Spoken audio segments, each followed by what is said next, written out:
Received his MS in Development Economics from the London School of Economics, and since 2014, Mr. Daniels has been on the Board of Governors for the Tallahassee-Leon Innovation Park. He's also a volunteer for the International Rescue Committee and has been on the Board of Directors for Tallahassee-Leon Federal Credit Union since 2016.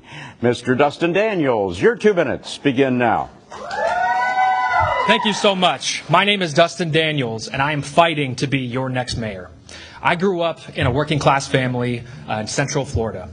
My mother and my grandmother were disabled for the majority of my life. My father worked an hourly wage job to keep a roof over our heads, and I became a juvenile criminal offender at the age of 12. But for a family that worked hard and that believed in me, I don't know that I'd be standing before you here today. And as you just heard, since that time, I've achieved a little bit of an unlikely life trajectory in both my academics and in my professional life. I am in this race because I am tired of living in a tale of two cities, where somebody's zip code defines their destiny and the opportunities that they see. We've been named one of the most economically segregated cities in the entire country.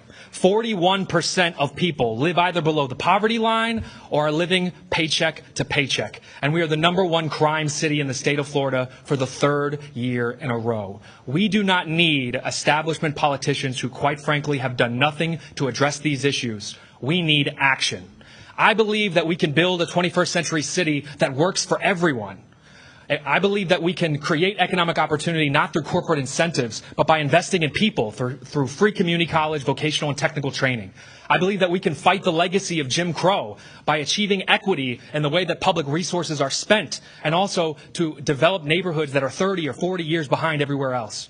And I believe that we can address our greatest crime problems by investing and supporting former criminal offenders who are returning to our community every 18 months through housing, employment, and mental health services. Folks, I realize that I am not a traditional candidate for mayor, but I believe that if you feel you are called to do something, that you should step up and try and not wait for your turn. I want to be your next mayor. I hope you'll give me the opportunity to do that. Visit DustinDaniels.com to learn more about this campaign, and I want to